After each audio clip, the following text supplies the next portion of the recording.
Hoje com o pastor Joseph Prince. A igreja, o corpo de Cristo, a razão por que ele deu sua vida. Olha ao seu redor. Esse é o sonho de Deus. Amém? Não é um lugar onde você vai, ouve a palavra de Deus, passa um tempo de comunhão, adora o seu Pai nos céus, recebe o poder do Senhor e então vai para casa. Não, é um lugar onde você recebe vida. É um lugar onde você conhece pessoas, irmãos e irmãs. Não é possível conhecer todos, claro, mas temos a vida do corpo. Temos lugares onde pode conectar com as pessoas. Amém? Então aproveite. Deus tem dado a muitos de vocês na igreja diversos dons, diversos equipamentos, diversas unções estão na igreja. Olhe para o seu irmão e diga: está dentro de você este tesouro, este dom, esta unção. No grego isso se chama carismata, que é o dom da graça. Está dentro de você. A igreja é rica. Não me refiro a finanças, me refiro ao fato de que na igreja Deus depositou todas as suas riquezas. A Bíblia diz que a plenitude de Deus está em Cristo, e Cristo é o cabeça, e nós somos o corpo de Cristo. Você não pode separar a cabeça do corpo. Uma das analogias da igreja é o corpo humano. Amém? O corpo sendo de Cristo e ele é a cabeça. A cabeça dá direção. Amém? Para as suas mãos, para os seus pés. A cabeça diz para os dedos não tocarem no fogão porque está quente. Todas as direções vêm da cabeça. Amém? E nós vivemos conectados. Não tentamos nos conectar, estamos conectados. Não estamos tentando nos conectar à videira. Nós somos os ramos. Amém? Se olharmos para a videira, ela não tem um tronco. Um tronco como as outras árvores têm. Ela é de fato uma trepadeira e é composta de ramos. Assim, literalmente, quando Jesus disse: eu sou a videira e vocês são os ramos, todos nós formamos a videira que é Cristo. Você entende? As mesmas riquezas, as mesmas unções, a mesma vida, o mesmo poder que flui na videira, flui em todos nós. E para aqueles que estão enfermos, somente sente-se e reconheça que você não tem que lutar para ser curado. Saiba que a mesma vida e saúde que flui na videira, a vida de Jesus, a saúde que ele possui, está fluindo em você. Lembre-se disso. A santidade que você tanto almeja quando seus pensamentos são impuros, simplesmente saiba que essa santidade flui em você. E seu esforço está impedindo. Quando você descansa, você coopera. Quando descansa no Senhor. Amém? Aqui no corpo de Cristo existem tantos dons, tantos talentos, e eu sei que Deus tem um lugar especial para você nessa casa. Amém? Você só possui essa vida para usar seus dons no seu serviço. Quando o arrebatamento acontecer e o Senhor nos chamar com a trombeta e com voz de arcanjo, quem eu acredito ser Miguel, certo? Ele expulsará das nuvens os poderes das trevas, ele limpará o ar e nos arrebatará corporalmente. E então nossos corpos se tornarão como o seu corpo glorioso. Esse corpo vil se tornará corpo glorioso. Amém? E estaremos para sempre com o Senhor. Seremos fortes e saudáveis para sempre. Não envelheceremos, não ficaremos enfermos, nunca teremos tédio. Não estaremos mais sujeitos a essas coisas. Para sempre é muito tempo. Você sabia que você somente tem essa vida para viver para Ele e servi-lo com tudo que você tem. Não busque coisas materiais. Jesus disse certa vez: tenham cuidado, a vida do homem não consiste na abundância das coisas que possui. As coisas têm uma função, elas devem nos servir. Você tem um carro porque precisa ir para lugares de forma mais rápida, para fazer seu trabalho com rapidez. Amém? Você tem uma casa confortável? Sim. Mas não tem ambição de grandeza. Quanto mais carros eu tiver, quanto mais casas eu tiver, Quanto mais dinheiro tiver, mais feliz serei. Não, disse Jesus, a vida não consiste nisso. As pessoas que buscam isso quase sempre estão com muito cansaço e medo. E não têm tempo para usufruir suas famílias. Assim, graças a Deus você tem tempo para vir para a igreja no domingo e gastar sua vida na igreja. Posso ter um amém? Por falar em família, alguns têm me perguntado a respeito do meu filho. Querem vê-lo? Nós colocamos no Facebook. Ele tem agora 2 anos e 5 meses. Certo? Ele é incrível. Eu sei que todo pai diria isso sobre o seu filho. Mas ele é assim. Se eu disser algo para ele, uma vez, ele se lembra. Um dia eu estava mostrando para ele um mapa de Israel e eu disse, aqui está a cidade de Belém. E ele olhou com cuidado, certo? E eu disse, aqui está Jerusalém. E eu deixei para lá. E da outra vez que olhou para o mapa, ele sabia onde estava a cidade de Jerusalém e onde estava Belém. E eu não quero que pense que eu mostrava isso todas as noites. Senta aqui, aprenda ou não vai ter sua mamadeira. Não foi assim. Assim, o que vou mostrar para você aconteceu há alguns meses atrás, quando ele tinha 2 anos, ou 2 anos e 2 meses. Aconteceu na minha sala de estudo. Eu só mostrei para ele aqueles lugares uma vez. E um dia ele trouxe o mapa para mim. Graças a Deus eu estava com a minha câmera e eu filmei com a minha câmera. Por isso não está muito claro. Esse é o Justin. E ele acertou todos os lugares. What is it? Lebanon. Lebanon. Justin, show Abba where's Lebanon. Then That's right. Lebanon. what? Jordan. Jordan. Okay, where's Jordan? That's right. That's Jordan. Where is Egypt? Okay, where is Egypt? Oh, that's right. That's right. Oh, That's Egypt. Where's the Mediterranean Sea? Where's the Mediterranean Sea? Wait, that's right. Where's Jerusalem.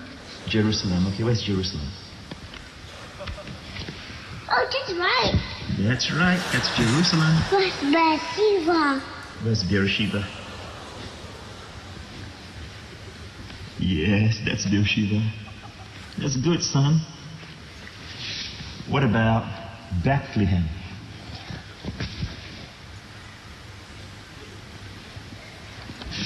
Well done, they got to play.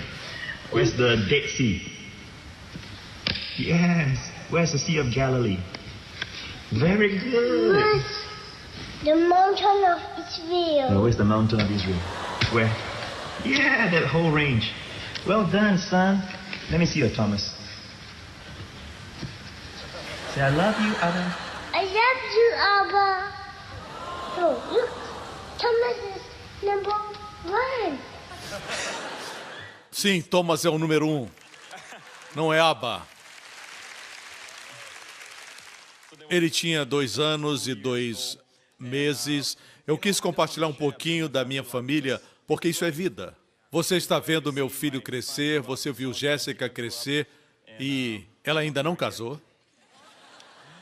E assim vamos vivendo. Amém, igreja? É muito bom ver Deus abençoar as famílias. Nós somos o corpo de Cristo, mas no livro de Timóteo, a igreja é chamada a casa de Deus, que é a coluna e firmeza da verdade. Eu amo isso. A casa de Deus. Casa de Deus. Isso fala do quê? Da família. Amém? Quando você está desanimado, existe alguém que está animado. Com encorajamento e com palavras boas para ajudar você. Não se exclua da igreja.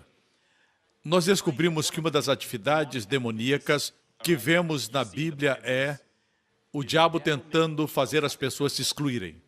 E você vê isso com o endemoniado. A Bíblia diz que ele morava nos túmulos, ele habitava naqueles túmulos, e eu estive lá naquela região onde o pastor Lawrence fez o papel do endemoniado, e ele saiu falando... Ele tentava representar bem o papel. Estivemos lá, e é o lugar exato porque os túmulos ainda estão lá 2000 anos depois. E existe uma colina onde os porcos tentaram cometer suicídio. Naquela ocasião, Jesus atravessou o Mar da Galileia para alcançar um homem. Que Senhor compassivo! E se levantou uma tempestade. Você se lembra disso? O inimigo tentou parar Jesus de alcançar aquele homem. A Bíblia diz que Jesus saiu, não diz que os discípulos também saíram. Eles ficaram no barco.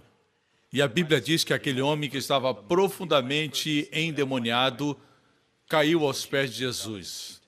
E Jesus expulsou todos os demônios com uma palavra: saiam!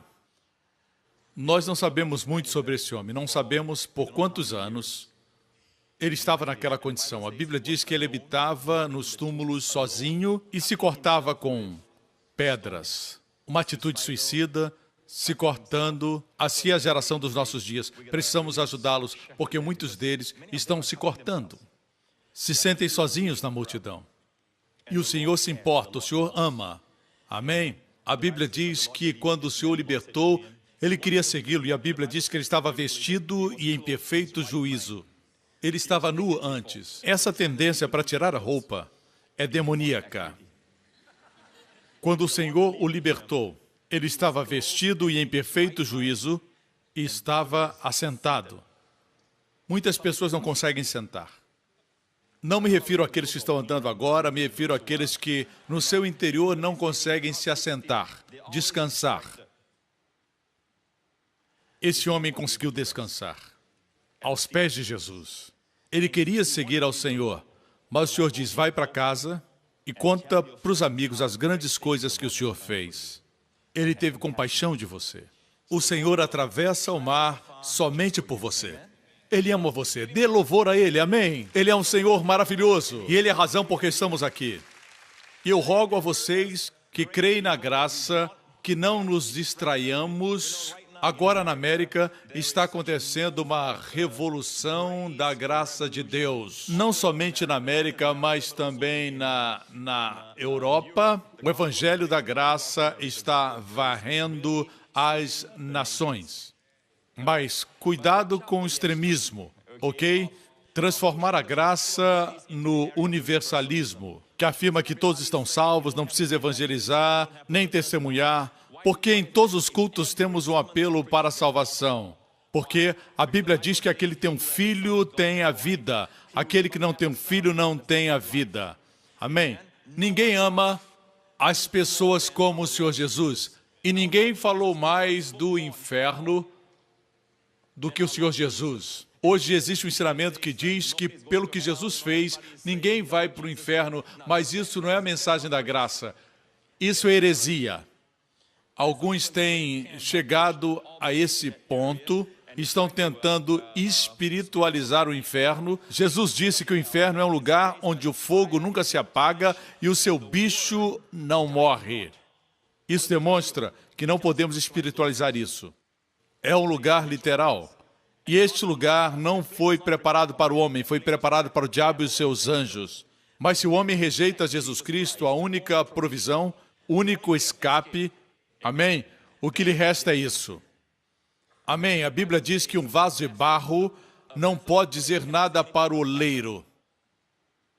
Como se o vaso fosse o oleiro e o Criador. Mas esse Criador poderia ter usado o seu poder e nos exterminar, mas Ele nos amou e deu o seu Filho. O seu Filho nos amou, como na ilustração que eu disse. Ele percorre grandes distâncias para salvar você, para amar você.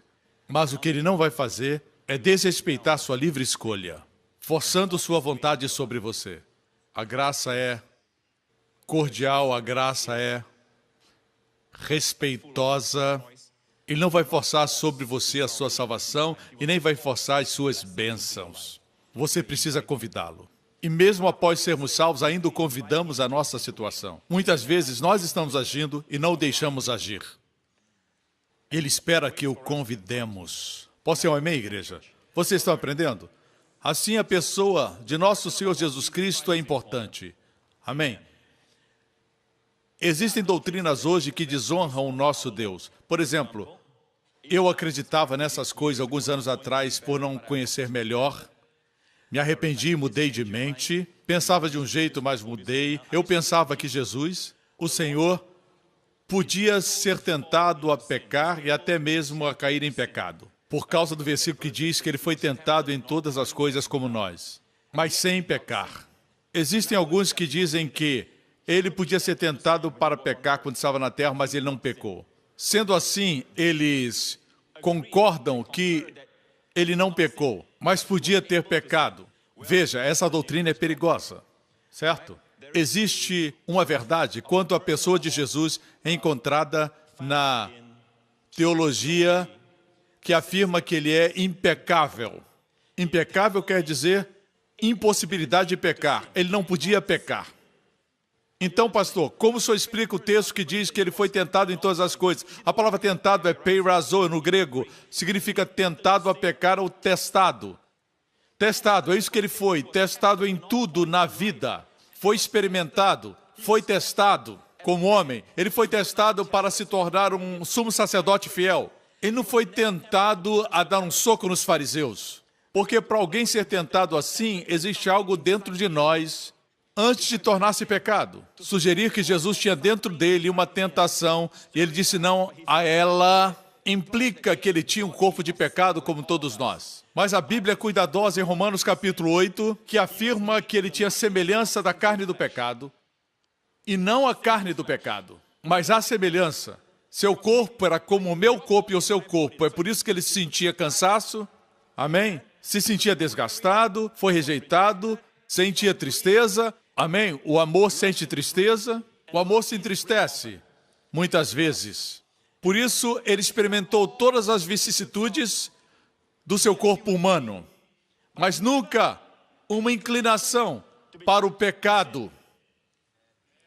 Aí você diz, pastor, então os 40 dias de tentação no deserto foram uma grande farsa. Não, não foi uma farsa. Foi real. Mas quem o enviou lá foi o Espírito Santo depois do seu batismo nas águas. A Bíblia diz que o Espírito o levou para o deserto para ser tentado pelo diabo. O fato é esse, o diabo não sabia, como nós sabemos, sobre a impecabilidade de Jesus Cristo. Por exemplo, eu tenho uma barra de ouro e eu digo, olha, isso é uma barra de ouro real, ouro genuíno, sólido, da mais alta pureza. Amém? Como o santo dos santos, esse ouro é puro, dos mais puros. E você diz, eu não acredito que é ouro, pastor, eu não acredito que só tem esse ouro. Eu digo, é ouro mais puro e é meu. Não, eu não acredito. Então eu digo, faz um teste. Eu empresto a você por uma semana. Vou confiar em você por uma semana. Eu empresto a você por uma semana e você leva o ouro para os especialistas e eles testam por uma semana inteira. Dia e noite eles testam esse ouro e você vem com ouro e diz, é verdadeiro. Você entende agora os 40 dias de tentação? É claro que o diabo não acreditava na impecabilidade de Cristo, mas o Pai sabia. O Pai entregou Jesus por 40 dias para que o diabo o tentasse e ele disse, você vai ver que ele é impecável. Lembre-se sempre, o homem que foi glorificado na ressurreição, que está agora à destra de Deus o Pai, que agora nosso sumo sacerdote intercede por nós, ele continua sendo um homem. Se você disser que como homem ele pode pecar, então ele poderia, muito bem, pecar hoje. Não, o Senhor Jesus não pode pecar. Posso ter um amém? O Antigo Testamento mostra a incorruptibilidade de Cristo. Esse é um outro tópico. Eu acredito que a Igreja de Jesus Cristo está num ponto em que é perigoso crer em doutrinas que são heréticas, na verdade. Amém? Por isso, tenha cuidado com o universalismo. Essa doutrina diz que, através da graça, todos os homens serão salvos, mas a Bíblia diz que aquele que crer nele não vai perecer. Perecer é possível. Existem pessoas que perecem. Amém? Acabam indo para o inferno. Amém? Isso não quer dizer que ir à igreja faz você um cristão. Do mesmo jeito que ir à garagem não faz você um carro. É bom estar aí, assistindo pela televisão e se sentindo seguro e dizendo, tenho tudo o que preciso. Mas a Bíblia diz, na parábola de Jesus, tolo, esta noite te pedirão a tua alma. e o que tens preparado para quem será? Assim são os que não honram a Deus com suas riquezas. Quando nós nos reunimos, temos que ser ricos para com Deus, especialmente no conhecimento do nosso Senhor Jesus Cristo. Posso ter um amém? Assim, o ensinamento sobre o arrebatamento é algo que a igreja esqueceu. É por isso que nós encontramos as 10 virgens e 5 delas estão dormindo. Estão dormindo. Quer dizer, lentamente o ensinamento do arrebatamento foi esquecido, ok?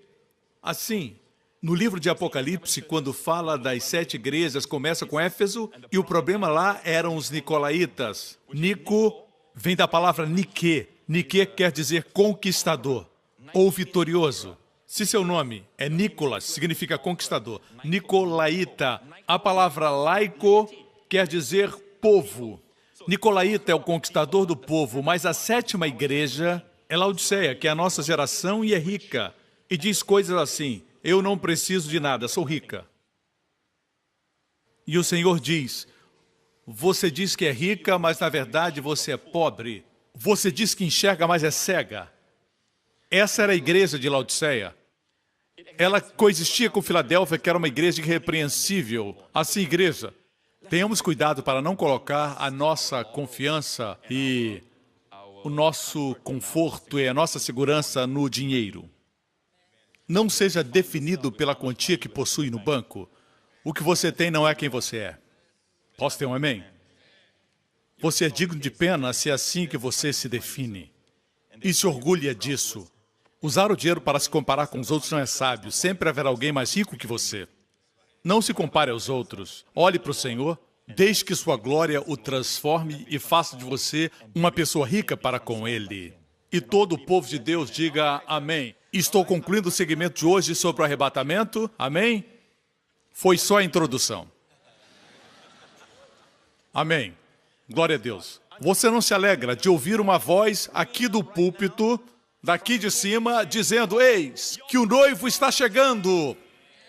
Você sabe que retirei isso da parábola das 10 virgens? O fato de dizer noivo significa que fala das afeições do matrimônio, fala do amor. Quem não gostaria de ver o Senhor? No momento que você enxergar ao Senhor, o seu corpo será transformado, diz a Bíblia, a última parte da nossa herança que receberemos. Isso quer dizer que agora nós temos desse lado do céu tudo aquilo que Jesus veio conquistar, exceto um corpo glorioso, um corpo que não pode morrer, não pode ficar enfermo, não pode apodrecer, um corpo que estamos esperando. E a Bíblia diz que vamos receber esse corpo no arrebatamento, glória a Deus. Ele transformará nossos corpos vis em um corpo glorioso como o dele. Um corpo que você poderá tocar e sentir, terá ossos e carne, mas será incorruptível. Um corpo que transcenderá a matéria, porque viverá além da matéria. Mas ainda assim será a matéria. É uma matéria acima da matéria. É por isso que quando o arrebatamento acontecer, se estivermos em um prédio, vamos atravessar o teto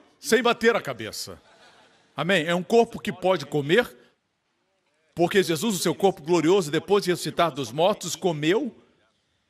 Boa notícia para os singapurianos. Amém? Será um corpo que transcenderá o espaço. Um momento Jesus estava aqui, um momento depois estava em Emaús. 7 milhas de distância. De Emaús de volta a Jerusalém, 7 milhas. Uau! Imagine todo o universo, é por isso que a ciência não pode ir além da Via Láctea. Tudo que pode afirmar é que existem universos além do nosso universo. Por que estão lá, eles não sabem. Eu sei e vou lhes dizer, é o nosso quintal. É a nossa herança.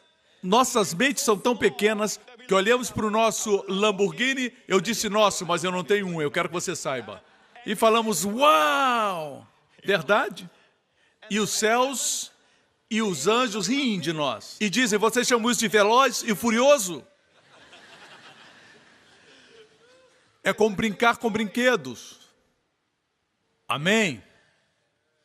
Nossa herança é maior do que isso. E eu suspeito que aqueles que não gostam da mensagem do arrebatamento é porque seus corações estão enraizados nesse mundo. Quando o arrebatamento acontecer, seus filhos nunca mais ficarão doentes, nunca mais precisarão de um hospital. Você não precisará mais de exames médicos naquele corpo Jesus pagou para que você tenha esse corpo, e com este corpo nunca envelhecerá. Nunca vai dormir na hora do culto. Amém? É isso que estamos esperando. Não estamos esperando pelo anticristo, não estamos esperando pelos 10 dedos da União Europeia ou pelos 10 dedos do Império Romano restabelecido. Não estamos esperando para que se cumpram as profecias. Elas continuarão se cumprindo depois do arrebatamento. Amém? Certamente Deus está se movendo no mundo, mas a igreja nunca foi o objetivo das profecias. A igreja era um mistério. As profecias têm a ver com Israel e as nações. A igreja não é Israel. A igreja não é as nações gentílicas. A igreja é um organismo vivo. É o corpo de Cristo que Deus tinha em mente como um mistério e que nenhum dos profetas do Antigo Testamento conheceu. O diabo quer que você pense na igreja como um prédio com vitrais e uma torre feito de cimento e tijolo, e ele diz que isso é a igreja, que parece séria na sua liturgia, mas isso não é a igreja. A igreja é composta por você e eu. Amém? E é o mais ungido e o mais bem-sucedido organismo vivo em todo o universo e procedeu do coração e da mente de Deus. É o sonho de Deus. Amém? Por isso, Deus está chamando de todas as nações um povo, e eles compõem a igreja, até que complete o número dos escolhidos. Assim, quando o último homem ou última mulher for salvo, só Deus sabe, o pai vai se virar para o filho, à sua destra, e dirá, vai buscar sua noiva. Por isso eu digo forte e claro, seu noivo está chegando. Amém? Você tem amor profundo por ele? Está apaixonado por ele? Amém? Você aguarda por ele? Comece a se preparar para as bodas do Cordeiro. Amém? Vamos à palavra 2 Pedro 3, versículo 3. Sabendo primeiro isto, que nos últimos dias virão escarnecedores, andando segundo as suas próprias concupiscências. Assim lembre, igreja, quando eu comecei a pregar sobre o arrebatamento, os escarnecedores surgiram. Amém? Deus me deu um ministério que é muito público, alcança os 4 cantos da terra. Eu não sei porquê, existem tantos pregadores melhores, mas aprove a Deus, na sua divina presciência, me escolher, nascer para esse propósito. Sou grato a Deus porque da pequena Singapura, Deus escolheu alguém pequeno. Amém? Quando comecei a pregar sobre o arrebatamento, surgiram logo os escarnecedores. E são esses que Pedro profetizou aqui, na sua epístola, antes de ser executado. Ele disse assim, sabendo primeiro isso, que nos últimos dias virão escarnecedores, andando segundo as suas próprias concupiscências. E dizendo, onde está a promessa da sua vinda? Onde está? Porque desde que os pais dormiram, todas as coisas permanecem como desde o princípio da criação. Eles diriam, arrebatamento, onde está isso? Eu já escutava isso quando era um jovem cristão, quando era novo, agora eu tenho 70 anos de idade. Estou escutando, onde está? Nossa geração é diferente de todas as gerações que já passaram. E eu vou provar isso nessa mensagem, ok? Continuemos lendo. Os escarnecedores diriam essas coisas. Eles voluntariamente ignoram que pela palavra de Deus, já desde a antiguidade, existiram os céus e a terra que foi tirada da água, e no meio da água subsiste, pelas quais coisas pereceu o mundo de então, coberto com as águas do dilúvio. Mas os céus e a terra que agora existem, pela mesma palavra, se reservam como tesouro e se guardam para o fogo até o dia do juízo e da perdição dos homens ímpios. Esse não é você. Você devia dizer amém. Mas, amados, agora fala de você. Agora é com você. Não ignoreis uma coisa, que um dia para o Senhor é como 1000 anos, e 1000 anos como um dia. O Senhor não retarda a sua promessa, ainda que alguns a tenham por tardia, mas é longânimo para conosco, não querendo que alguns se percam, senão que todos venham arrepender-se. A razão por que ele retarda é para que mais sejam salvos. Por isso, não despreze sua paciência, zombando da sua vinda. A razão por que ele retarda a sua vida é porque ele não quer que ninguém pereça, só porque Deus não quer. Tem muitas coisas que Deus não quer, mas elas acontecem contra a vontade de Deus. Deus não quer que ninguém pereça, mas alguns estão perecendo.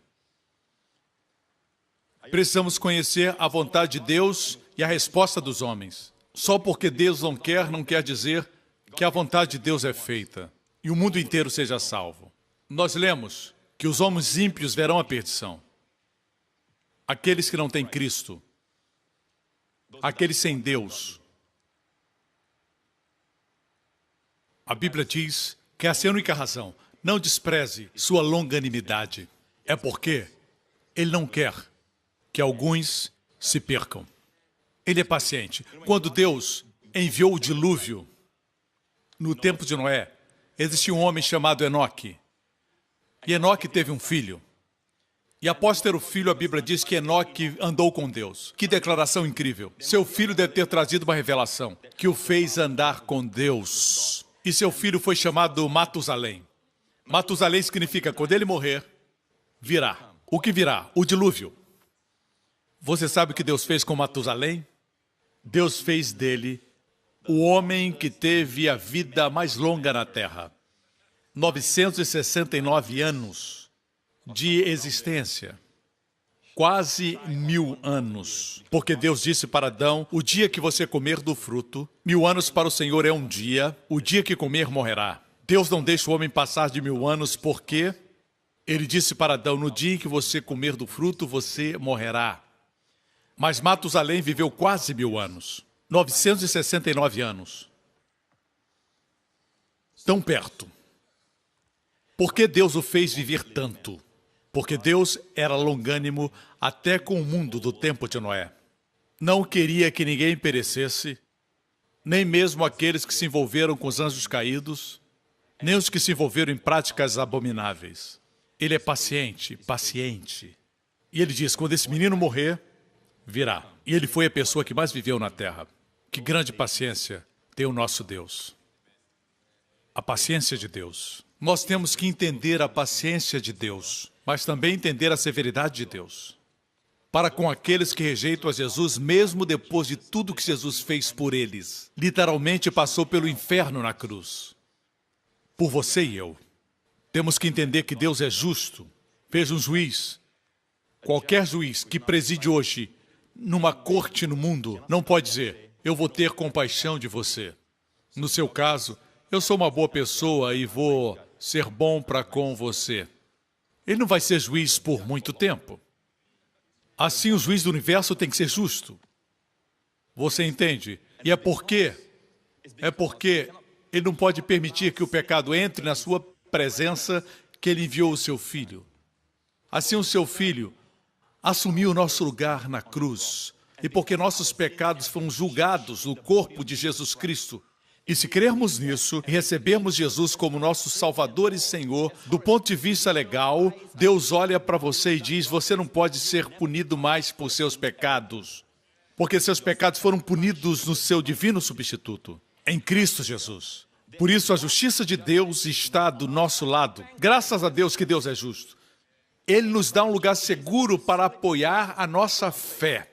Porque Deus é justo, não existe condenação para aqueles que estão em Cristo Jesus. Por quê? Porque toda condenação que nós deveríamos receber, Jesus levou na cruz. Quando Ele levou nossos pecados e suportou a ira de Deus no nosso lugar, até que Ele disse, está consumado. E o céu se abriu, Deus se satisfez, a lei foi magnificada, o homem foi perdoado, o inimigo foi destruído.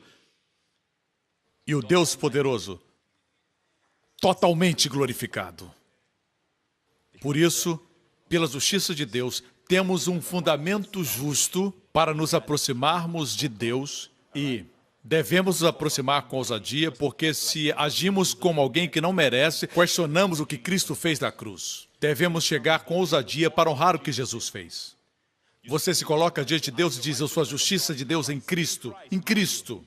Não em você, em Cristo. Foi o próprio Pai que planejou para que assim fosse feito. Posso ter um amém? Certamente existe um mundo perdido, para ser conquistado. Essa é a nossa responsabilidade. Amém, igreja? Voltemos ao texto. Verso 8. Mas, amados, não ignoreis uma coisa, que um dia para o Senhor é como 1000 anos, e 1000 anos como um dia. Quantos dias temos aqui? Nesse versículo. Você pode dizer, entendi o significado, para o Senhor um dia como 1000 anos. Nós entendemos isso. Ou você pode dizer, 1000 anos para o Senhor é como um dia. O mesmo significado. Por que repetir de forma invertida? Por que repetir? A palavra dia aparece 2 vezes. Um dia, na primeira parte, é como 1000 anos. Quantos dias mencionados? 2 dias. Desde que Cristo morreu, até o nosso tempo, quantos dias se passaram? No que se refere a Deus, o homem diz 2000 anos, Deus diz 2 dias. 2 dias. Algo lindo na Bíblia é que Deus esconde mesmo coisas concernentes ao futuro na Bíblia. A Bíblia é o sopro de Deus. É o fôlego de Deus. Você me escuta? A Bíblia não pode ser modificada porque ela é o sopro de Deus. A única coisa tangível que temos aqui na Terra que vem de Deus é sua palavra. Não as páginas, mas sua palavra. É o sopro de Deus. E Deus esconde o futuro, porque entre todos os que viveram antes, eu e você podemos esperar que Jesus apareça na nossa geração. Relembro que para o arrebatamento acontecer não existe nenhuma profecia para se cumprir. Amém? Nenhuma. Amém? É iminente, pode acontecer a qualquer momento. Certo? E Deus esconde essas palavras 2 dias em toda a Bíblia. São tantas vezes que eu nem conseguiria falar de todas, mas vou analisar as que eu puder. Isso vai abençoar seu coração, você vai ser fortalecido e vai fazer você amar mais Jesus. Está preparado? Vamos para Oséias. O profeta Oséias diz isso, eu citei esse texto algumas semanas atrás, falou pelo Espírito e é um clamor do povo judeu nos últimos dias. Mas também se aplica a nós. Depois de 2 dias, igreja, desde o tempo que Cristo veio à Terra, e o consenso entre os teólogos é que ele morreu entre os anos 33 e 37, nesse período, mais ou menos. Se foi assim, nós estamos agora passando 2000 anos, estamos nesse período, igreja, nós estamos agora depois dos 2000 anos. Estou correto? A Bíblia diz, depois de 2 dias nos dará vida. Depois de 2 dias quer dizer que agora você está no 3º dia. Depois de 2 dias quer dizer que você está no 3º dia. E no 3º dia ele nos ressuscitará, nos levantará, nos ressuscitará e viveremos diante dele. Aleluia! Aqui está um indicador. A Bíblia diz que quando formos arrebatados, uma das primeiras coisas que acontecerão é que estaremos no tribunal de Cristo. O tribunal de Cristo, algumas versões chamam de juízo de Cristo. Isso dá uma noção errada. Não é um tribunal para juízo. E o tribunal de Cristo será como acontecia nas Olimpíadas gregas, quando alguém vencia, ia diante do imperador, diante do regente daquela cidade e recebia um Estefanos, que era uma coroa feita com galhos de oliveira. Por isso, se o seu nome é Estevão ou Stephanie, significa coroa. Recebiam uma coroa. Assim será o tribunal de Cristo. Os perdedores não vão receber, só os vencedores. A Bíblia diz que quando estivermos diante do tribunal de Cristo é para que sejam manifestas. A palavra manifesta que significa que tudo que você realmente é vai aparecer. Em outras palavras, você estará diante da sua justiça. Eu disse que você estará diante da sua justiça, que será o seu juiz. O juiz do tribunal de Cristo vai ser a sua justiça. Isso não é lindo? Você não vai estar lá para ser julgado e lançado no inferno, não. Estaremos lá e tudo será manifestado. O que era um segredo vai aparecer. Você é a justiça de Deus em Cristo. Então, os galardões serão dados ou sofreremos perdas. Isso quer dizer que se você construiu seu ministério, a sua vida e serviu a Deus em amor por Jesus, a Bíblia diz que você não perderá o seu galardão, você vai receber uma bênção. Não posso explicar tudo porque no universo que virá, nossas mentes serão ilimitadas, mas obviamente nem todos terão a mesma posição. Isso quer dizer que eu vou ter uma posição mais alta? Não, não, não. Pode ter uma irmã que sempre ora para que eu seja ungido, para que eu não me exceda nas brincadeiras. E essa senhora poderá receber mais autoridade e ter um governo ainda maior do que eu. A Bíblia fala disso. Amém? Assim, ou receberemos galardão pelo que fizemos no nosso corpo, ou sofreremos perdas. Mas seremos salvos. Você escuta? O tribunal é a primeira coisa depois do arrebatamento. Depois vem as bodas do Cordeiro. A comida não vai ser terrena, não teremos lagostas e nem camarões lá. Não quero desapontar você, mas o seu paladar vai ser glorificado. Certo? Mas será uma celebração das bodas, do Cordeiro e sua noiva. E quem é a noiva? Nós que somos o corpo de Cristo. Olha ao seu redor, aí está a noiva de Cristo. Tenha cuidado com o que fala sobre a noiva de Cristo. Amém? Ele morreu para apresentá-la santa, imaculada, sem manchas ou rugas. Ele não a vê velha, ela não tem rugas. É assim que os maridos devem amar suas esposas. Vê-las sempre jovens, sem manchas ou rugas. Amém, Pastor Prince. Glória a Deus. Teremos então as bodas do Cordeiro.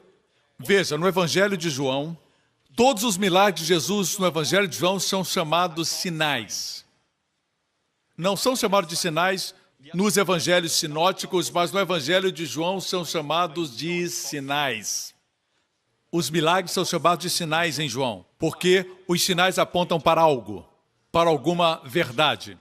Os sinais são colocados quando nos aproximamos de um lugar, e não quando estamos muito distantes. O sinal diz que o destino está próximo, aponta para uma verdade, certo?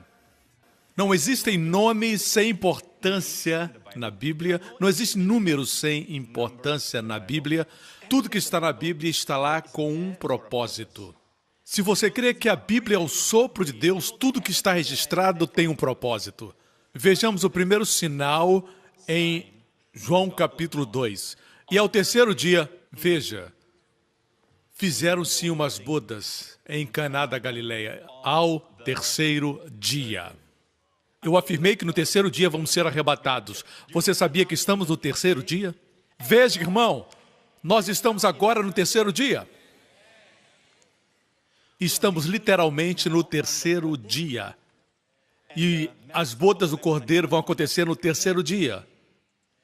E após o arrebatamento, teremos 7 anos de tribulação na terra e depois Jesus voltará corporalmente. Mateus 24, eu compartilhei, não fala da igreja, fala de Israel, fala do povo judeu, dos remanescentes serão salvos durante a tribulação. Mas note que no final, ele voltará corporalmente para Israel. O arrebatamento não é a segunda vinda de Cristo, o arrebatamento é a aparição de Cristo no ar. Seus pés não tocarão na terra, nos encontraremos nos ares, nossos corpos serão transformados, estaremos com Ele e teremos o tribunal de Cristo e depois as bodas do Cordeiro. E na terra será a grande tribulação, onde Cristo aparecerá, porque nós não estaremos mais aqui, o Espírito Santo será tirado e o pior virá durante a grande tribulação e ao final dos 7 anos Ele retornará. Assim, a segunda vinda não é iminente. Depois do arrebatamento, você pode contar 7 anos e aí ele voltará. Fisicamente, os seus pés tocarão o Monte das Oliveiras. E por que voltará? Primeiro, para resgatar Israel. Antes que o anticristo destrua Israel. Em segundo lugar, para destruir o anticristo. Em terceiro lugar, o trono que deveria ser dele, o trono de Davi, de onde todo o mundo será governado, com justiça e equidade, com misericórdia e bondade, com juízo e com justiça, com amor e com graça. Esse trono que deveria ser dele, se os judeus tivessem o aceitado como seu Messias, quando voltar se sentará nesse trono. E todos os impérios, domínios e governos se submeterão a ele. E então, ele será o Senhor de todas as nações, Rei de todos os reis e Senhor dos senhores. Profeticamente falando, onde estamos agora é no mesmo lugar que Davi estava antes de ascender ao trono. Davi estava fugindo, morando em cavernas, lá no deserto, e pessoas se achegaram a Davi e seu exército cresceu muito. Da mesma forma, o grande filho de Davi agora é rejeitado, está no deserto, por assim dizer, pois foi rejeitado pelos seus e nós nos achegamos a ele. E Jesus disse para os seus discípulos, se permanecerem comigo durante as minhas tribulações, se sentarão em tronos. Aqueles que seguiram Davi no deserto se tornaram seus capitães e comandantes. Receberam posições. Assim será conosco. Nosso Davi celestial se assentará no seu trono. Ok? E ao terceiro dia fizeram-se umas bodas. E o primeiro milagre que Jesus realizou foi transformar água em vinho. Ele se apresentou como Senhor do tempo. Ele comprimiu o tempo. Bang! No instante, naquelas bodas. Não somente a parte prática. A palavra de Deus tem muitas aplicações. A aplicação prática, a aplicação pessoal, a profética, como estou trazendo agora. Amém? E até a científica. Não tinha como, baseado no tempo que ele criou, baseado na colheita que ele instituiu, a lei da semeadura, que uvas se tornassem vinho em um dia, muito menos em uma hora. Mas o Senhor é Senhor de toda a criação. Por Ele todas as coisas foram criadas. Sem Ele nada do que foi feito se fez. Ele passou pelas 6 talhas de água e elas se tornaram vinho diante do seu Senhor. E vinho de qualidade. Ok? Assim, continuemos. 2 dias, 3 dias. Isso é interessante. Vamos agora para Lucas capítulo 10. Lucas 10 conta uma história que todos conhecemos, mas antes deixe-me apresentar o pano de fundo. Um advogado, e quando falo advogado, não é um advogado como nos dias de hoje, mas alguém especialista e doutor nas leis de Moisés. Alguém que conhece profundamente a lei. Ele veio a Jesus para experimentá-lo. Ele pensava que ele podia pecar. E ele disse, mestre, me diga qual é o maior mandamento na Bíblia. E ele respondeu, como você lê? Literalmente, como você lê? Como você lê? Jesus respondeu com uma pergunta. E ele disse, amarás o Senhor teu Deus de todo o teu coração, de toda a tua alma, de todas as suas forças e de todo o entendimento, e ao teu próximo como a ti mesmo. Jesus disse, você está certo, faz isso e você vai viver. Nós sabemos que nenhum homem pode fazer isso. Mas baseado no fato de que naquela época o Evangelho da Graça não havia sido pregado, Jesus diz, faz isso e viverá. Vamos para o texto, verso 29. Ele, porém, querendo justificar-se a si mesmo, disse a Jesus, e quem é o meu próximo? E Jesus disse, descia um homem de Jerusalém para Jericó. Se você já esteve em Israel, você sabe que Jerusalém está num lugar bem mais alto do que Jericó, que é o lugar mais baixo da terra, na região do Mar Morto. E de Jerusalém é uma descida. Jerusalém é o lugar de Deus. Jericó é o lugar da maldição. Josué pronunciou uma maldição sobre eles. Assim, sair do lugar de Deus para o lugar da maldição é uma descida. Certo? E caiu nas mãos dos salteadores, os quais o despojaram, espancando-o, se retiraram, deixando o meio morto. Eu lembro de ter ouvido alguém alguns anos atrás dizer, as pessoas têm que olhar para a Bíblia e ver somente amar ao próximo. Jesus nos mandou só amar. Não, não. As palavras de Jesus são as palavras de Deus manifestado na carne. Suas palavras têm muitas camadas. Você se alimenta delas, mas nunca chega ao fim. Ele ocultou muitas coisas nessa parábola. Não pense que somente fala a respeito de amar o próximo. Não é tudo, não. Leia com cuidado e encontrará um tesouro. Está pronto? Caiu nas mãos dos salteadores. Todas as vezes que você deixa o lugar de Deus, que hoje é a igreja, amém? E você vai para a cidade da maldição e coloca todos os seus anseios e aspirações no mundo, o que acontece é que você cai entre os salteadores.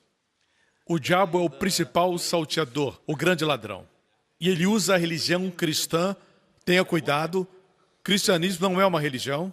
Ele transforma em uma religião para roubar você das alegrias da verdadeira vida cristã. Caiu entre os salteadores, os quais o despojaram e espancando-o se retiraram, deixando-o meio morto. De quem ele está falando? É fácil responder, é daquele pobre homem, mas fala de você e de mim. Eu e você, nós estamos meio mortos. Nós falo nós me referindo à humanidade em geral. Os homens do mundo, eles falam, mas estão meio mortos. Parte deles está desconectada de Deus. Não entendem as coisas de Deus. Estão meio mortos. Seus corações estão bum, bum, bum, bum, bum, bum. Mas eles estão meio mortos. Foram roubados, estão feridos e muitos deles estão cheios de raiva. Outro dia, eu e minha esposa fomos tomar um café e notamos um rapaz em particular. Por anos e anos, nós temos ido nesse lugar e nunca, melhor dizendo, quase nunca o vimos sorrir. Ele sempre está gritando com alguém. Outro dia falamos sobre ele. Quando estávamos bebendo café, ele faz um bom café. E estávamos dizendo, a razão por que ele é assim é porque provavelmente ele foi ferido na sua vida, na sua juventude. E gente ferida fere. Crianças abusadas se tornam abusadores de crianças e de pessoas. É triste, vivemos num mundo ferido. E Deus sabe muito bem disso.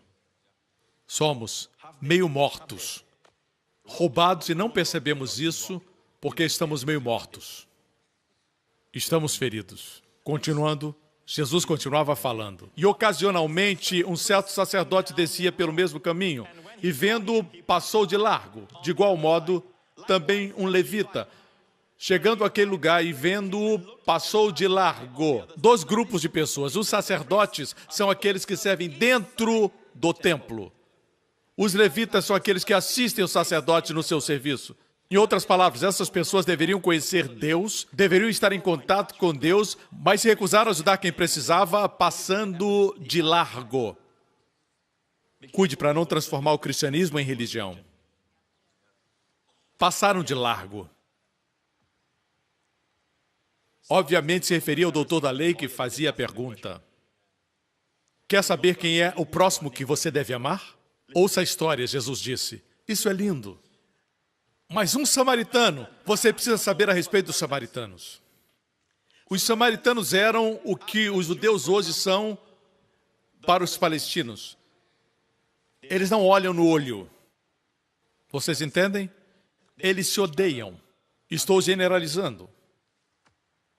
Nós amamos a nação de Israel, cremos que ela tem uma parte do plano profético de Deus, mas sem Cristo, eles são cheios de ódio.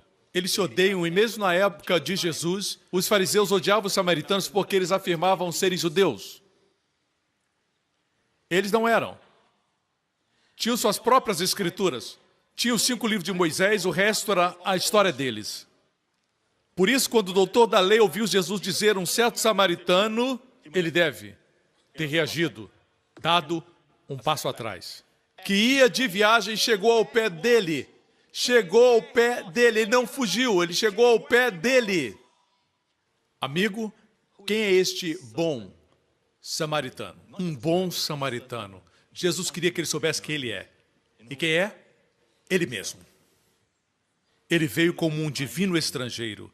Os religiosos judeus o odiaram. O odiaram porque ele fez Deus tão disponível. Não precisavam ir ao templo. Ele fez Deus tão real. Ele amou as pessoas, amou os pecadores. Eles o odiaram. Não sabiam que estavam rejeitando Deus manifesto em carne. Ele veio como um estrangeiro. Ele veio como um estrangeiro divino. Para os que têm olhos para ver, ele é o todo desejado. Amém? Mas um samaritano que ia de viagem chegou ao pé dele. Se Deus não tivesse vindo para onde estamos, não poderíamos ir para onde ele está.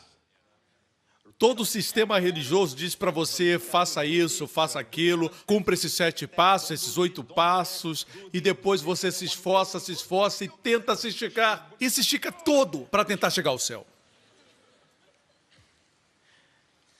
Como nós, homens mortais, poderíamos alcançar o céu? O céu desceu na pessoa de Jesus, veio para onde estávamos. Chegou ao pé dele e vendo-o, moveu-se de íntima compaixão. Quer saber por que ele morreu por você? Ele teve compaixão de você. Você sabe por que ele recebeu todos os seus juízos e penalidades? Ele teve compaixão de você, dos seus filhos, da sua esposa e de você. Continuando, veja isso. Quantas ações foram tomadas pelo homem quase morto? Eu e você.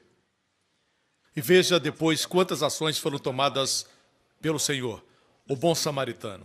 E aproximando-se dele, atou-lhe as feridas, deitando-lhes azeite e vinho, e pondo-o sobre o seu animal, levou-o para uma estalagem e cuidou dele. Quem fez tudo? O Senhor. O Senhor veio para onde ele estava, ele veio para onde estávamos, não fomos nós que fomos, certo? Ele atou nossas feridas, ele colocou óleo e vinho, o Espírito Santo, a alegria do Espírito, e o colocou sobre o seu próprio animal, significa o lugar do conforto, o lugar da posição, tudo isso ele deu para nós. Ele caminhou, nós estávamos montados. Você entende? Trocou de lugar conosco e depois nos trouxe para a estalagem. Isso representa a igreja. E cuidou dele. O samaritano deveria tê-lo levado para Jerusalém, mas Jerusalém o havia rejeitado. Ele o levou para uma estalagem. A estalagem representa a igreja. Amém? E cuidou dele, e partindo no outro dia, tirou 2 dinheiros. Esse dinheiro eram 2 denários, e um denário era uma moeda de prata romana que valia um dia de trabalho. Você lembra de Mateus 20, a parábola do Senhor e da vinha? O trato era pagar 1 denário por um dia de trabalho. Portanto, 1 denário é um dia de trabalho. 2 denários, 2 dias de trabalho. E o Senhor diz para os pastores, os líderes da igreja, aqueles que apacentam, cuidem do rebanho sob o cuidado de vocês. Amém? Vocês têm suprimentos para 2 dias. Dei toda a provisão necessária para 2 dias, 2000 anos. E disse-lhe, cuida dele, e tudo que demais gastares eu te pagarei quando eu voltar. Amem intensamente o povo. Pastores, líderes, diáconos que estão assistindo, tem provisão suficiente. Jesus usou o exemplo do denário, mesmo finanças, para cuidar do povo de Deus. Mas não esqueça do que ele diz, cuida do rebanho. Cuida.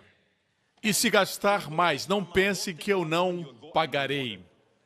Quando ele voltar, ele vai pagar. Posso ter um amém? Veja isso. Continuemos. Qual, pois, desses 3 te parece que foi o próximo daquele que caiu nas mãos dos salteadores? Qual foi o próximo daquele que foi assaltado?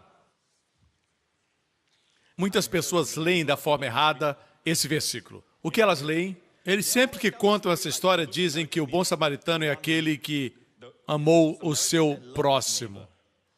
E uma leitura superficial parece dizer exatamente isso, que ele foi aquele que amou o seu próximo. E alguns se enchem de orgulho e dizem, é assim que devemos ajudar as pessoas, cuidar delas, ajudá-las na crise. Mas, na verdade, ele não perguntou qual desses 3 foi o próximo.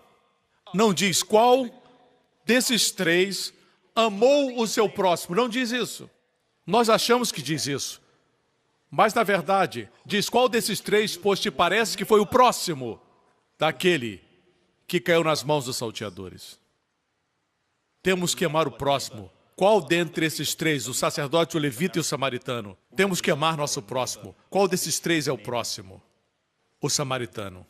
Ame o seu próximo. Nós já lemos muitas vezes, mas não entendemos da forma certa. E o doutor disse, o que usou de misericórdia para com ele? Disse, pois Jesus, vai e faz da mesma maneira. Vai, ele ama o samaritano. Para quem enxerga, o samaritano é o Senhor. Uau, o tempo corre. Eu só comecei, irmão. Eu tenho muitos versículos para compartilhar, muitas verdades para compartilhar, mas eu tenho que terminar com essa última parte. Eu tinha muito mais para dizer, podia falar com você, por exemplo, a respeito dos 2 dias de Josué, que tinha um acordo com os gibeonitas. Os gibeonitas não eram judeus, eles eram gentios. Isso ilustra que Deus agora está lidando com os gentios. Ele adiou o seu trabalho com Israel porque Israel o rejeitou. Mas ele ainda não terminou sua obra com Israel. Ele está lidando com os gentios por 2 dias, 2000 anos gentios. E então, depois disso, após a grande tribulação, a Bíblia diz que ele vai voltar a lidar com Israel e voltará para eles. A ordem é Israel, gentios e Israel. Nós estamos ali entre dois períodos quando trata com Israel. Eu gostaria de poder dizer para você como Josué fez um acordo com os gibeonitas, e eles eram gentios. E por que os gibeonitas estavam para ser atacados? Pelos reis. Naquela época, 5 reis fizeram um acordo para pelejar contra os gibeonitas. E eles buscaram ajuda de Josué. E por causa do conceito que Josué tinha, ele teve que ajudar no resgate dos gentios. O nome de Josué, Yeshua, significa Jesus. E a Bíblia narra a história. Os 5 reis vieram contra Josué e Israel. E Josué e os seus homens estavam vencendo a batalha, o momento estava propício para Josué, mas o dia estava se passando e o sol estava se pondo, estava chegando a noite, um dia tinha se passado e o sol estava se pondo. E a Bíblia diz que Josué apontou para o sol e disse: Sol, detente em Gibeon. E a luz estava surgindo e disse: E tu, lua, no vale de Ajalon. E a terra parou.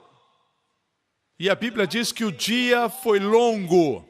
O primeiro dia de batalha chegou ao seu final, chegou à tarde, ele deu ordem para o sol se deter, e se deteve por um dia, 2 dias. E a Bíblia diz que nunca houve um dia como aquele dia. Você sabe o que quis o Espírito Santo dizer quando disse que não existiu um dia como aquele?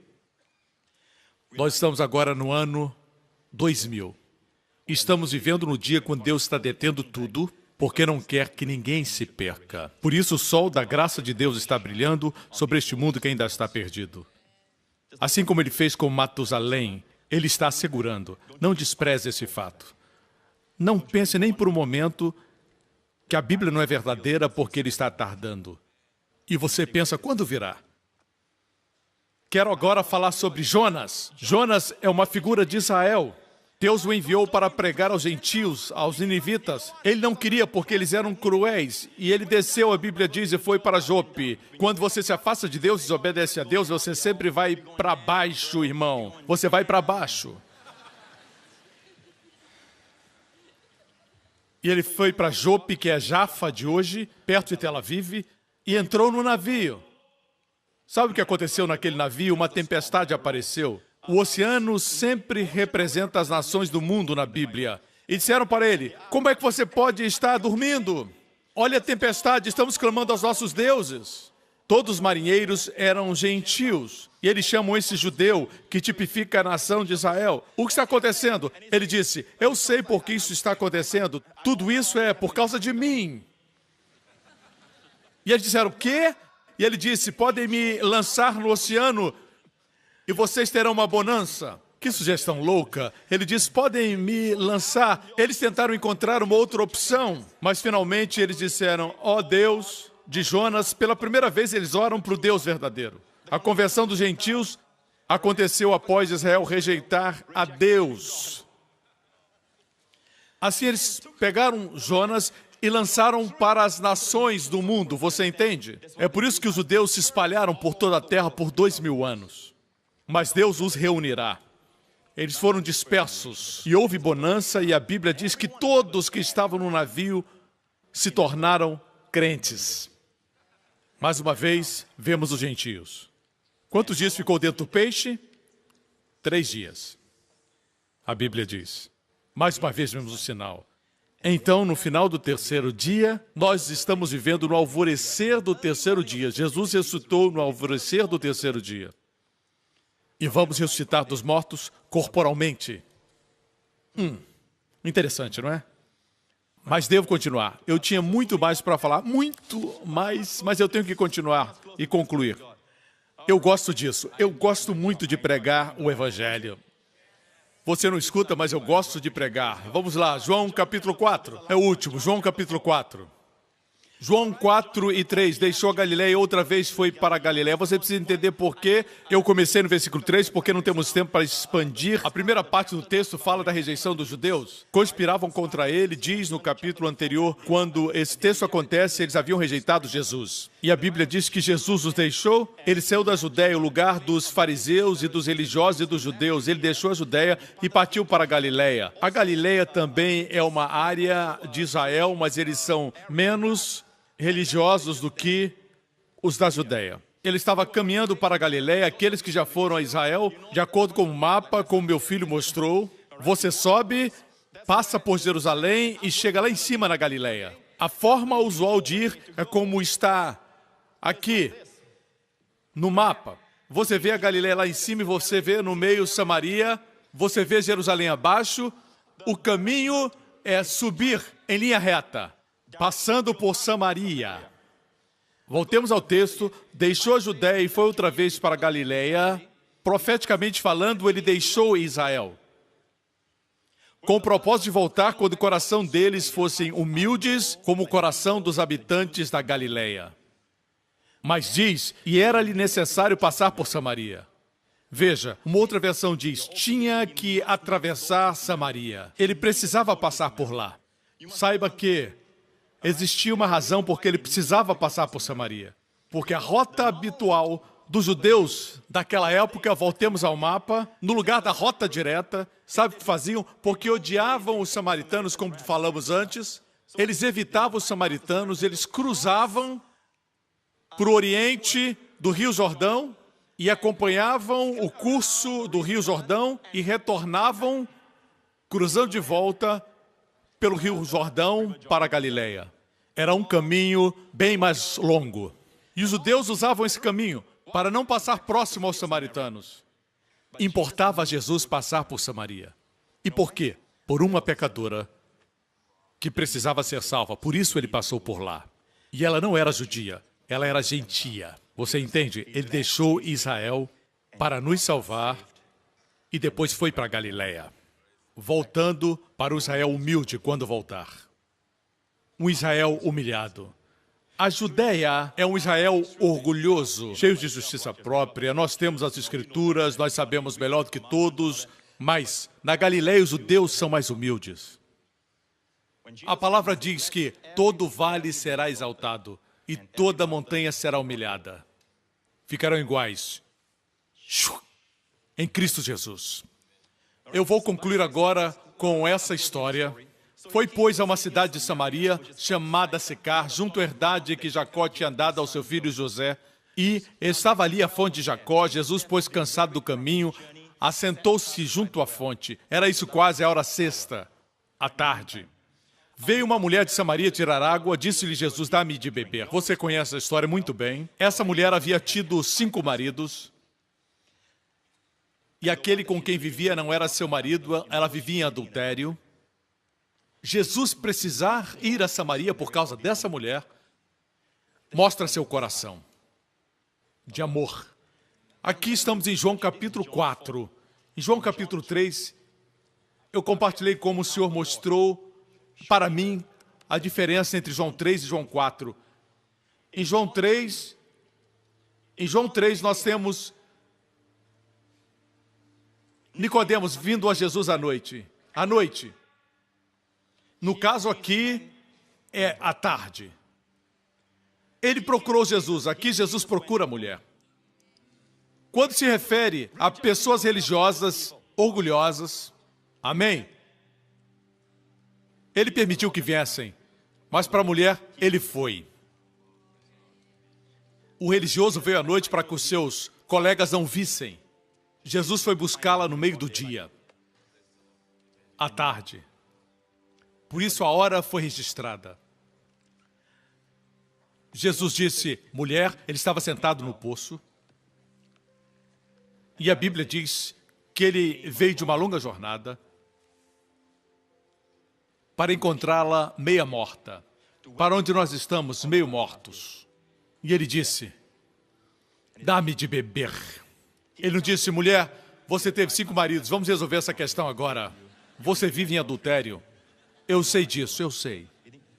Ele foi extremamente gentil para com ela. Você teve 5 maridos, mas antes disse, dá-me água para beber. E ela disse, como sendo judeu você me pede? E ela ficou surpresa com isso. Você judeu está falando com uma samaritana? E Jesus disse, se você conhecesse o dom de Deus, você me pediria, no lugar de eu pedir a você, você enxergaria a sua pobreza e as riquezas que eu tenho para você. Você extrairia da minha plenitude ao invés de me dar. Eu gosto como ele disse, se você conhecesse o dom de Deus. Como disse, eu estive com alguns dos nossos pastores no início desse ano, quando preguei em Israel.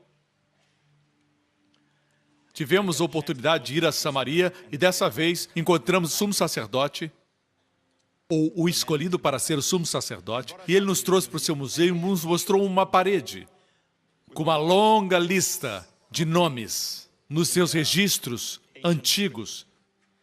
Ele disse, desde o Antigo Testamento, nós temos todos os nomes dos sacerdotes. Esses sacerdotes não eram os de Israel, mas estávamos ali tentando receber o máximo. E ele mostrou todo o grande número de sacerdotes. Eu fiz uma pergunta. Posso ter o nome do sacerdote quando Yeshua estava aqui? Durante o tempo de Yeshua, 2000 anos atrás, o sacerdote era o 49º sacerdote dos samaritanos. E eu disse, qual o seu nome? E ele disse, o seu nome era... Creio que nunca ninguém havia perguntado. Ele olhou e disse, o seu nome era Jonathan, que quer dizer Jonatas. E Jonatas significa o dom de Deus. Aquela mulher devia estar acostumada a ir ao seu sacerdote para conselhos. E ninguém a ajudava porque vivia em adultério. Jesus disse para ela, se você conhecesse o dom de Deus, se você conhecesse o verdadeiro Jonathan, se conhecesse o verdadeiro Jonatas, você me pediria, e eu lhe daria uma fonte que jorra para a vida eterna. Ele foi muito gentil com ela. E finalmente, vamos resumir por causa do tempo, ele disse para ela, você teve 5 maridos. E aquele com quem você vive não é seu marido, ela ficou envergonhada. Mas Jesus a ajudou, note bem, você nunca sabe que é amado, até que você saiba que a pessoa que ama você conhece todo o seu bem e o seu mal e ainda assim ama você. Aí é amado e se sente amado. Mas se você finge e esconde aquela parte da sua vida da pessoa que ama você, você não sabe que ela ama você e você nunca se sentirá amado. O Senhor queria que ela soubesse que Ele o amava sabendo da sua vida. Eu amo a forma como o Espírito Santo me revelou um dia. A princípio ela disse, como o Senhor sendo judeu, ela o viu como um judeu. Ela passou uma hora com Jesus e de judeu, ela disse para ele, Senhor, me dá dessa água, Senhor. E finalmente ela disse, eu sei que quando o Messias vier, me dirá todas as coisas. Jesus disse para ela, esse Messias sou eu. Ele agora é o Messias. Uau! Veja que para o religioso Nicodemos, que veio a Jesus pela noite no capítulo anterior, Jesus nunca disse para ele que ele era o Messias. Mas para essa mulher, uma pecadora, Nicodemos também era um pecador, mas se achava um pecador especial. Se disser que enxerga, permanece cego. Se reconhece que é cego, ele cura suas vistas. Ela ficou tão feliz, deixou seu cântaro, porque agora ela tinha um poço. Ela correu para a cidade de Samaria. Haviam muitas cidades de Samaria. Ela correu e disse para todos, vejam esse homem que disse tudo sobre a minha vida. Não será ele o Messias? Ela o chamou de Cristo. Ela não tinha mais medo. Ela veio à tarde para evitar as mulheres. Agora ela vai para a cidade e proclama como uma evangelista. Ela se tornou uma evangelista imediatamente. Não cursou seminário nem instituto bíblico. Ela se tornou uma evangelista porque encontrou Jesus. Falou para toda a cidade. Veja isso. Versículo 39. E muitos samaritanos daquela cidade creram nele pela palavra da mulher que testificou e disse-me tudo quanto tenho feito. Indo, pois, ter com eles os samaritanos, rogaram-lhe que ficasse com eles e ficou ali 2 dias. A história começa com a Judéia o rejeitando. Israel o rejeitou. Ele gasta tempo com os gentios. Samaritanos, não judeus. Por quanto tempo? 2 dias. Ele esqueceu Israel? Não. Nesse meio tempo fomos salvos. Não esqueça, ele é o Messias de Israel. Graças a Deus, os gentios não foram esquecidos. Depois de 2 dias, veja isso. E muitos mais creram nele por causa da sua palavra, não dependiam mais da revelação indireta daquela mulher. Verso 42, E diziam à mulher, já não é pelo teu dito que nós cremos, porque nós mesmos temos ouvido e sabemos que este é verdadeiramente o Cristo, o Salvador do mundo. E 2 dias depois, partiu dali, depois de 2 dias, e foi para a Galileia. O que isso quer dizer? Que depois de 2000 anos, ele vai focalizar outra vez em Israel. Um Israel agora humilhado e humilde.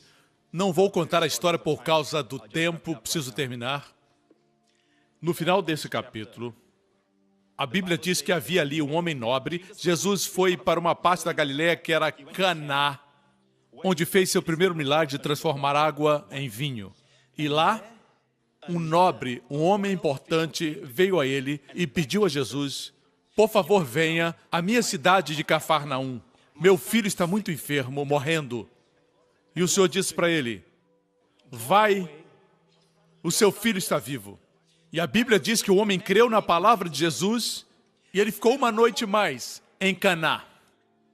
Como resultado do que Jesus havia dito, ele ficou uma noite lá. Ele não correu para ver onde estava o seu filho porque creu no Senhor. Naqueles dias eles não tinham telefone celular, por isso ele creu na sua palavra.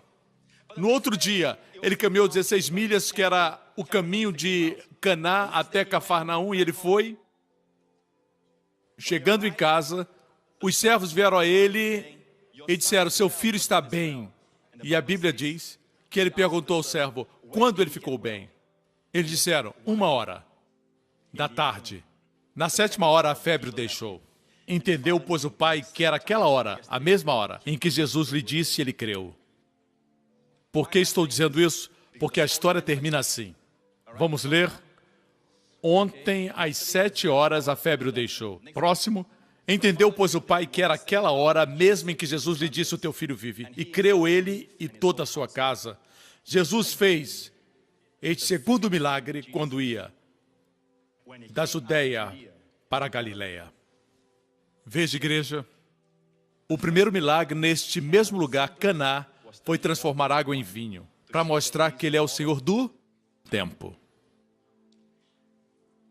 Nessa história, também em Caná, o segundo sinal é que ele curou alguém que estava a 16 milhas de distância. O que isso significa? Que ele é o Senhor do tempo e o Senhor do espaço. Aqueles que são cientistas conhecem o espaço e o tempo contínuo. Ele é o Senhor do tempo, ele é o Senhor do espaço. Saiba que você não precisa dizer, Senhor, estou tão doente, vem e me toca. Ele é o Senhor do espaço. Se você crer na palavra que está sendo pregada agora, você pode receber. E a palavra, o ministério hoje é a palavra. O ministério do tempo do fim é a palavra. Amém? Mas por que esse sinal? Porque ele está nos dizendo que esse sinal é o segundo milagre que Jesus fez quando ia da Judeia para a Galileia. Aqui está um sinal. E o sinal é este. Foram os líderes religiosos que rejeitaram o Senhor e levaram toda a nação a rejeitá-lo. Quando ele voltar, depois de 2000 anos, serão os líderes religiosos que esse homem nobre simboliza. Eles levarão a nação inteira a aceitar Jesus Cristo. Será a liderança. Você sabia que existem líderes religiosos em Israel que estão se reunindo em segredo, crendo que Jesus Cristo é o Messias? Muitos deles, quando passamos por eles, não percebemos. Têm seus cachos, seus chapéus negros, têm suas vestes racídicas, mas no interior dizem, Yeshua é o Messias. Recentemente, Israel, um dos mais destacados rabinos, que viveu mais de 100 anos, faleceu e deixou uma nota escrita, guardada, que deveria ser lida 1 ano depois da sua morte, que dizia que o Messias apareceu para ele num sonho e deu a ele o seu nome. E dizia para o seu filho e para o seu povo, ele era um rabino muito destacado na sua denominação, um grande segmento. Ele faleceu e 1 ano depois do seu falecimento, eles abriram aquela nota, seguindo suas instruções, abriram a carta e o nome do Messias que apareceu para ele era Yeshua. O Senhor está visitando Estamos no fim dos tempos, igreja. Somos o povo dos 2 dias. Nós somos essa geração. Oro para que tenha recebido a mensagem. Dê a Deus a glória e todo o louvor. Aleluia. E agora, amigo, quero lhe fazer uma pergunta. Se Jesus voltar hoje ou este ano, você pode afirmar que está pronto, preparado para encontrar o Senhor nos ares? Sabe que seus pecados estão perdoados pelo que Cristo fez na cruz por nós? Não seja somente quem professa, mas quem possui a vida eterna. Não diga, os meus pais são crentes, portanto eu sou salvo. Não, meu amigo, Deus não tem netos. Já colocou sua confiança em Cristo que ama você? Como aquela mulher no poço, ele percorreu um longo caminho para encontrar você. Como um homem que foi assaltado e ficou quase morto, ele veio para onde você está. Amigo, ele procura você agora. Você vai dizer sim? Vai recebê-lo em seu coração? Jamais esqueça que um dia ele virá reger como Rei dos Reis e Senhor dos Senhores. Mas agora, ele espera para ser convidado por indivíduos. Se esse é você onde você estiver agora, faça essa oração comigo. Com a cabeça baixa, diga: Pai Celestial, eu agradeço que sua palavra declara que Cristo morreu por meus pecados. Eu sou um pecador. Portanto, qualifico para receber os benefícios da morte de Cristo. Eu creio que o Senhor Jesus Cristo levou os meus pecados no seu próprio corpo e recebeu toda a ira e cumpriu a justiça para todo sempre. Hoje, não existe mais qualquer condenação para mim, que estou em Cristo Jesus. Jesus Cristo é o meu Senhor e Salvador, para todo sempre. Todos os meus pecados são perdoados. O favor de Deus está sobre mim. Deus nunca me lançará fora. Eu sou seu filho para sempre. Pai Celestial, mostra as dádivas que o Senhor tem dado para que eu use para servir e viver com um objetivo para a sua glória, Senhor Jesus. Em nome de Jesus. E todo o povo diga: amém, amém, amém. Glória a Deus, glória a Deus, glória a Deus. Vocês foram abençoados, irmãos. Fiquem de pé. Amém. Não esqueça, a coisa mais importante quando você vem à igreja é receber mais e mais do Senhor Jesus. Quantos dizem amém? Glória a Deus, glória a Deus, glória a Deus. Levante sua mão nesse lugar. Não tenha a vida como certa. Não pense que só porque você é saudável hoje, você fez seus exames de rotina e o médico diz que você está bem. Não pense que isso é algo certo, que isso assegura o seu futuro. Tudo que é fundamentado no homem pode desmoronar e cair. Mas o que está fundamentado em Cristo não pode cair, não pode desmoronar. Eu quero fazer uma oração de bênção. E lembre-se que um toque de Deus vai garantir para você o que o esforço do homem não vai conseguir por 100 anos. Amém? Mas não veja o pastor Prince orando e abençoando você. Veja o Senhor Jesus, o sumo sacerdote, à destra de Deus Pai, que tem suas mãos estendidas para abençoar. O Rei dos Reis. O seu Rei. O Senhor abençoe você. O Senhor guarde você. Com todas as bênçãos de Deuteronômio 28, com as bênçãos de Abraão, as bênçãos de Efésios 1, o Senhor abençoe você e sua família. O Senhor, Ele mesmo, guarde você e os seus amados durante essa semana, dos perigos, males e acidentes, das doenças contagiosas e enfermidades, de todo perigo e dia mau. Que o Senhor guarde você e seus amados do homem mau e de todos os poderes do inimigo. O Senhor faça a sua face brilhar sobre você, seja favorável para com você, na medida que espera por seu Filho dos céus. O Senhor levante a sua face sobre todos vocês e conceda a vocês a sua shalom, saúde, plenitude e paz. Em nome de Jesus. Amém. Obrigado por sintonizar no programa de hoje. Esperamos que tenha sido uma bênção para a sua vida. Para mais informações sobre o programa da Igreja New Creation, acesse o site ncctv.org.sg. Lá você poderá se inscrever para receber um devocional diário do pastor Joseph Prince. Seja incentivado e fortalecido todos os dias e saiba o quanto Deus lhe ama através desses devocionais. Acreditamos que seu dízimo pertence à igreja que você frequenta e oramos para que você seja grandemente abençoado, altamente favorecido e profundamente amado.